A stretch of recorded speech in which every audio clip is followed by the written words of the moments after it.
मेहनत छोड़ेंगे नहीं कट मुल्ला। ये इल्म है, ये जहालत है, ये जहालत की अलामत है कि लोकसभा में बोलो, राज्यसभा में बोलो, विधानसभा में बोलो, मंच पर बोलो, जहां बोलो मुटुआ, कटुआ, मुल्ला, पाकिस्तानी, और कब्र से उठा लूंगा तो कब्रिस्तान पहुंचा दूंगा तो पाकिस्तान पहुंचा। अरे भैया, पाकिस्तान छोड़कर, कब्रिस्तान छोड़कर, इस्लाम और मुसलमान छोड़कर कुछ बात कर लो, शर्म नहीं आती? उर्दू पढ़ने वाला कभी कट मौलवी हो सकता, उर्दू पढ़ने वाला तुम्हारा उस्ताद हो सकता है, उर्दू पढ़ाने वाला तुम्हारा रहनुमा हो सकता है। योगी जी ने पढ़ा ही नहीं, उसमें लिखा रहता था विद्या ददाति विनयम विनया ददाति पात्राताम पात्रतया धनमाप्नोति धनात धर्म ततः सुखम। कौन समझाए योगी जी को कि वेद का ये एक श्लोक है जो पुस्तक में प्रथम पृष्ठ पर लिखा जाता था, पहले सफ़े पर लिखा जाता था, फर्स्ट पेज ऑफ बुक पर लिखा जाता था, और इसका अर्थ क्या है? विद्या ददाति विनयम। विद्या जो है इंसान, उर्दू भारत में पैदा, उर्दू का जन्म भारत में, उर्दू का सृजन भारत में, उर्दू का परवान उर्दू भारत में चढ़ी, उर्दू जवान भारत में हुई, उर्दू में निखार भारत में आया। उर्दू अदब से यहाँ के बड़े बड़े रोसा, माने बड़े बड़े क्या कहते हैं, ब्राह्मण और बड़े बड़े राजपूत उर्दू पढ़ पढ़ कर, उर्दू की किताबें लिख लिख कर बहुत सारे इनामात ले चुके हैं। लाल बहादुर शास्त्री भारत के प्रधानमंत्री रहे, उर्दू के बड़े काबिल विद्वान रहे हैं। राम कृष्ण जो है नाम के रहे ब्राह्मण, राजेंद्र प्रसाद जो अपने यहाँ राष्ट्रपति। पहले तो जो 4 मिनट 48 सेकंड का जो भाषण माननीय मुख्यमंत्री योगी आदित्यनाथ जी ने जो दिया है, उस 4 मिनट 28 सेकंड के भाषण में, तकरीर में 7 बार उन्होंने उर्दू लफ्ज का इस्तेमाल किया। यानी उन्होंने तबके की बात की, एक तबका उर्दू लफ्ज है। उन्होंने पायदान की बात की, आखिरी पायदान उर्दू लफ्ज है। अगर लफ्ज उर्दू है, बात उर्दू है, बच्चों उर्दू है, सरकार भी उर्दू है, और अंदर और दुनिया, ये 6-7 बातें जो उन्होंने इस्तेमाल की थी, ये सब के सब उर्दू लफ्ज थे। यानी कि उर्दू के खिलाफ बोलने के लिए भी उनके पास हिंदी में शब्द नहीं थे। अब सवाल ये तकरार उर्दू हिंदी का है ही नहीं। उर्दू हिंदी को समझने के लिए तो 2 लाइन में आप समझ लें कि पूरे भारत में सबसे ज्यादा बोले जाने वाली जो जुबान है वो उर्दू है।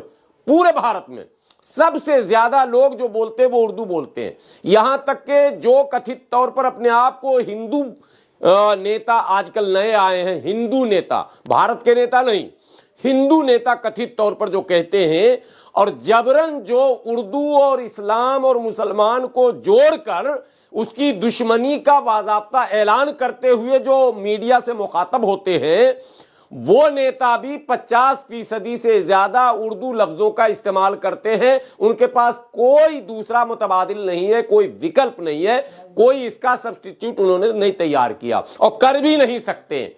जितने अल्फाज रोजमर्रा में जो इस्तेमाल होते हैं, जो रोजाना हम लोग बोलते हैं, इस्तेमाल करते हैं, उन तमाम रोजमर्रा बोले जाने वाले लफ्जों में ज्यादा बड़ी मिकदार में, ज्यादा तादाद में जो अल्फाज हैं वो उर्दू के हैं।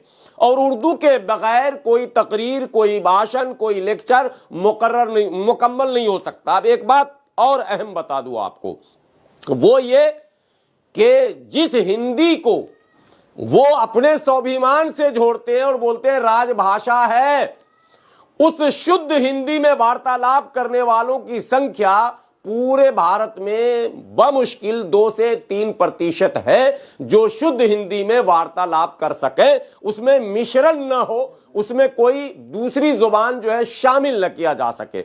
ऐसा ढूंढने से नहीं मिलेगा। प्रधानमंत्री हो, गृह मंत्री हो, चाहे वो रक्षा मंत्री हो, चाहे सुरक्षा मंत्री हो, मंत्री चाहे जो भी हो, उनके संबोधन को निकाल लेना आप, उनके यूट्यूब से तमाम वीडियो निकाल लेना, आपको जब उनकी तकरीर सुनोगे, आप भाषण सुनोगे, उसमें उर्दू लफ्ज का जखीरा मिलेगा आपको। अब उर्दू को मुसलमानों से जोड़ दिया। पहले यह क्लियर कर दूं कि उर्दू भारत में क्यों ज्यादा बोली जाती है। आप केरल चले जाओ, केरल में एक भी हिंदी बोलने वाला नहीं मिलेगा। वहां की जुबान जो मादरी जुबान है केरल की, वो है तेलुगु, मलयालम वहां की जुबान है। तो मलयालम के बाद या तो अंग्रेजी बोलने वाले मिलेंगे आपको या उर्दू बोलने वाले मिलेंगे। आप कन्नड़ आओगे, वहां का तेलुगु है कन्नड़ का, वहां कन्नड़ बोलने वाले मिलेंगे, हिंदी बोलने वाले नहीं मिलेंगे। अगर कन्नड़ के बाद कोई मिलेगा तो अंग्रेजी या उर्दू बोलने वाला मिलेगा। आप चले जाओ महाराष्ट्र, मराठी बोलने वाला मिलेगा, वहां आपको उर्दू बोलने वाला मिलेगा, वहां हिंदी बोलने वाला सिर्फ मुंबई शहर में मिलेगा, बाकी गांव में कस्बे में नहीं मिलेगा। तो योगी जी को भी पता होगा? नहीं पता ना, योगी जी को कुछ नहीं पता है। योगी जी को कुंभ का एरिया नहीं पता अभी तक। एरिया पता होता तो इंतजाम ना कर देते, कुछ भी नहीं पता भाई।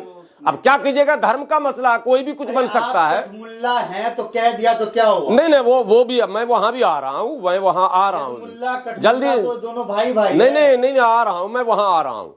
तो आप तमिलनाडु चले जाओ, केरल चले जाओ, आंध्रा चले जाओ, कर्नाटका चले जाओ, भारत के जिसको नेम छोड़ो, बंगाल चले जाओ। बंगाल में बगला बोलने वाले मिलेंगे, उर्दू बोलने वाले मिलेंगे, हिंदी बोलने वाले नजर ही नहीं आएंगे शहर को छोड़कर। उड़ीसा चले जाओ, उड़िया बोलने वाले मिलेंगे, उर्दू बोलने वाले मिलेंगे, उर्दू पढ़ने वाले मिलेंगे, उर्दू अखबार निकलेगा, हिंदी अखबार नहीं मिलेगा पूरे उड़ीसा के अंदर आपको। ऐसे अनेकों राज्य भारत के पूरे पूर्वोत्तर में चले जाओ, सारे स्टेट की बात पूरे, अरे अरुणाचल चले जाओ आप, इनकी सरकार है, त्रिपुरा चले जाओ आप, अभी मणिपुर चले जाओ, अगर हिंदी का अखबार मिल जाए तो बताना। उर्दू का अखबार आपको आसाम में मिलेगा, बंगाल में मिलेगा, महाराष्ट्र में मिलेगा। पहले उर्दू बता दे रहा हूँ। जगह पे उर्दू बोली जाती है, तो आपको अगर ज्यादा उर्दू सुनना तब पाकिस्तान चले जाए। नहीं, पहले तो पाकिस्तान चले जाए। इस मुल्क को आजाद ही उर्दू ने कराया। ये मुल्क अगर उर्दू ना होता तो ये मुल्क ही आजाद ना होता। इस मुल्क की आजादी में जो लिखने का, पढ़ने का, बोलने का सिलसिला शुरू हुआ वो उर्दू में हुआ। और इस मुल्क के मुजाहिदे आजादी जितने हैं उनके नाम को निकालें आप तो उनके खुतूत जो पुराने निकलेंगे वो सब उर्दू के निकलेंगे। उर्दू बोलने वाले मुसलमान हैं? नहीं, मुसलमान नहीं है, ब्राह्मण पंडित। कौन ब्राह्मण? हाँ ठीक है, रुकिए मैं आ रहा हूं ना। जितने मुजाहिदे आजादी हैं, जितने नाम ले लो, जिनका भी नाम ले लो आप, उस नाम में अगर उर्दू न मिले तो बताना। और आजादी के बाद जो हम लोगों को बचपन में पढ़ाया गया, जब उर्दू पढ़ाया जा रहा था, तो इत्तेफाक की बात है, गुलहाए अदब एक किताब हम लोगों ने पढ़ी है 10वीं क्लास में। गुलहाए अदब में जितने शोरा और जितने अदीब, जितने मुसन्निफ और जितने कालम निगार थे, सब के सब पंडित। अब आप पंडित अमीर खुसरू का नाम आप लोगों ने सुना ही है, लेकिन खुसरू के बाद बहुत सारे नाम हैं जो आपने नहीं सुना। पंडित चंद्रभान ब्राह्मण है, मुंशी नवल किशोर ब्राह्मण है, दया नारायण निगम ब्राह्मण है, जगत मोहन लाल रवा ब्राह्मण है, मुंशी महाराज बहादुर ब्राह्मण है, पंडित ब्रज नारायण चकबस्त जिनके अशार हम लोग रखते थे, सुनाते थे लखनऊ के, वो ब्राह्मण है, पंडित दयाशंकर ब्राह्मण है, नौबत राय नजर ब्राह्मण है, पंडित अमरनाथ ब्राह्मण है, पंडित जगन्नाथ आजाद जो उर्दू एकेडमी के सदर रह चुके हैं भारत के अभी, वो ब्राह्मण है, पंडित ब्रिज मोहन तांती ब्राह्मण है, पंडित किशन मोहन ब्राह्मण है, और हरिश्चंद्र अख्तर, देखिए लकब अख्तर रखते थे ब्राह्मण। लाल बहादुर शास्त्री भारत के प्रधानमंत्री रहे, उर्दू के बड़े काबिल विद्वान रहे हैं। राम कृष्ण जो है नाम के रहे ब्राह्मण। राजेंद्र प्रसाद जो अपने यहाँ राष्ट्रपति भारत के परतब रहे, उर्दू और सबका तो सम्मान करते हैं योगी जी। नहीं, सम्मान नहीं करते। सुनिए, हिंदू विश्वविद्यालय के फाउंडर राजा राम मोहन राय वो उर्दू के काबिल रहे। जो हिंदू विश्वविद्यालय BHU जो बनारस है, बनारस हिंदू विश्वविद्यालय के, वो उर्दू के बहुत ही बड़े अदीब भी रहे हैं, उर्दू मदरसे में तालीम हासिल की है। इसलिए ये चैप्टर कि उर्दू और हिंदी का कंपटीशन दरअसल सदन में हुआ क्या था, वहां से चलिए। सदन में बात भाषा की चल रही थी। भाषा ये था कि भाई राज्य को कई भाषाओं को सूची में जारी रखना है, उसमें जो है भोजपुरी को भी रखना, उसमें अवधी को भी रखना, उसमें और भी भाषा। तो किसी सदस्य ने, सपा के सदस्य ने कह दिया कि भाई उर्दू को भी रखिए। बस यहीं पर वो बमक गए, फुल के तुम्बा हो गए और उन्होंने कहा तुम उर्दू पढ़ाना चाहते हो, कटमुल्ला बनाना चाहते हो।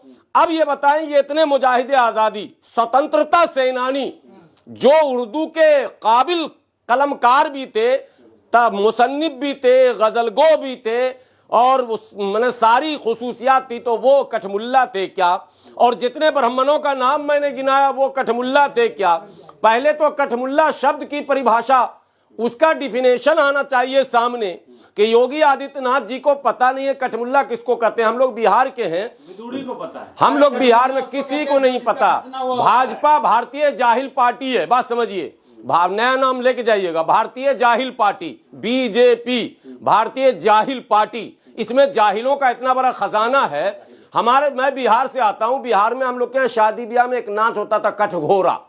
कटघोड़ा का नाच, कटघोड़ा, वो घोड़ा जो नकली काठ का बना हो, शकलन घोड़ा है मगर वो घोड़ा नहीं है। वो मौलवी जो शकलन मौलवी है पर मौलवी नहीं है, असल में वो सिर्फ दाढ़ी और टोपी है, उसके पास इल्म नहीं है, उसको कट मौलवी कहते हैं। उर्दू पढ़ने वाला कभी कट मौलवी हो सकता? उर्दू पढ़ने वाला तुम्हारा उस्ताद हो सकता है, उर्दू पढ़ाने वाला तुम्हारा रहनुमा हो सकता है। आपने इंग्लिश और इंग्लिश सुना होगा, तो कहीं हिंदी जबान को उर्दू तर्ज पे तो नहीं बोला जाता है? नहीं, मैं तो, हम लोग जब पढ़े थे, देखिए क्या मतलब क्या सिलेबस का सेटअप था। हम लोग जब हिंदी पढ़ते थे, हिंदी की पुस्तकों में ऊपर आगे पहले लिखा रहता था, मैं बताता हूँ, योगी जी ने पढ़ा ही नहीं, उसमें लिखा रहता था विद्या ददाति विनयम विनया ददाति पात्राताम पात्रतया धर्माप्नोति धनात धर्म ततः सुखम। कौन समझाए योगी जी को कि वेद का ये एक श्लोक है जो पुस्तक में प्रथम पृष्ठ पर लिखा जाता था, पहले सफे पर लिखा जाता था, फर्स्ट पेज ऑफ बुक पर लिखा जाता था, और इसका अर्थ क्या है?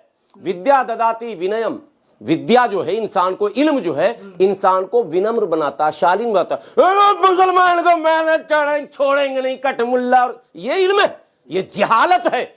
ये जहालत की अलामत है कि लोकसभा में बोलो, राज्यसभा में बोलो, विधानसभा में बोलो, मंच पर बोलो, जहां बोलो मुटुआ, कटुआ, मुल्ला, पाकिस्तानी, और कब्र से उठा लूंगा तो कब्रिस्तान पहुंचा दूंगा तो पाकिस्तान पहुंचा। अरे भैया, पाकिस्तान छोड़कर, कब्रिस्तान छोड़कर, इस्लाम और मुसलमान छोड़कर कुछ बात कर लो। शर्म नहीं आती उत्तर प्रदेश के लोगों को? बिहार में जाकर नौकरी कर रहे हैं, नौकरी तो सरकार दे नहीं रही है, नौकरी नहीं दे रही है। बिहार में हजारों लोग टीचर बने हैं उत्तर प्रदेश के, और मैं मांग करता हूं नीतीश कुमार जी से, फौरन ये कार्रवाई बंद होनी चाहिए, सिर्फ बिहार के लोगों को नौकरी मिलनी चाहिए। गलत बात है, रोजगार कोई भारत में कहीं भी जाकर कर ले, मगर सरकारी नौकरी का अधिकार सिर्फ राज्य के लोगों को होना चाहिए। अगर दूसरे राज्य का दरवाजा खोल देंगे तो बिहार में ऐसे ही बेरोजगारी है, फिर बेरोजगारी बढ़ जाएगी। हजारों टीचर उत्तर प्रदेश के बिहार में नौकरी कर रहे हैं। और अभी एक वीडियो आप लोगों ने सुना होगा, इजराइल जा रहे हैं काम करने, युद्धग्रस्त देश में काम करने जा रहे हैं, रोजगार नहीं है, उनका इंटरव्यू है। बोला, पत्रकार पूछा, इजराइल में तो युद्ध चल रहा, बोला क्या करें, यहां भूखे मरेंगे, उससे अच्छा वहां कमा के मरेंगे। शर्म नहीं है लोगों को? ये वीडियो सुनकर गैरत नहीं जाग रही है, खून नहीं गर्म हो रहा है कि लोग कह रहे हैं यहां मरने से तो अच्छा इजराइल में जाके मरे, उसी पर गर्व कर रहे हैं। गर्व से कहो हम हिंदू हैं। नहीं, सब यही अरे इसीलिए तो बीजेपी का फुल फॉर्म हमने आपको बताया। हर विफलता को सफलता में परिवर्तन करने का नाम ही भाजपा है। हर विफलता, कोई कुंभ में जो मरे वो मोक्ष में चले गए थे, विफलता को सफलता मान रहे हैं आप उनको? कामयाबी मान नहीं, ये यही तो बोलो। थेथरोलॉजी एक, मैंने हम लोग बायोलॉजी और केमिस्ट्री और फला ये सब सुने थे, थेथरोलॉजी एक नया डेवलप हुआ है, वो भारतीय जनता पार्टी उसका यूनिवर्सिटी खोल के बैठी हुई है, हर सवाल को घुमा के जवाब देगी। मैं चैलेंज करता हूं आपके चैनल के जरिए, योगी आदित्यनाथ जी 15 मिनट आप भोजपुरी में भाषण करके दिखा दीजिए, हम समझ जाए। हाँ, बड़ा हितोषी। भाजपा वाले क्या कर रहे हैं पता है? सपा वाले भोजपुरी का विरोध कर रहे हैं, अवधि का विरोध कर रहे हैं, और उर्दू का समर्थन है। बेवकूफ कहीं का। अरे ये जब 10 भूखे को तुम खाना खिला रहे हो, सपा वाले ने ये कहा कि 11वां भूखा भी उसमें शामिल कर लिया जाए, उर्दू को भी शामिल कर लिया जाए। उसको ऐसे घुमा दिया उल्टा कि उर्दू को शामिल कर लिया जाए। क्या लग रहा है उर्दू मुसलमानों की भाषा है? बिल्कुल नहीं, लेकिन मुसलमानों ने इसे जिंदा रखा, मुसलमानों ने इसे जिंदा रखा।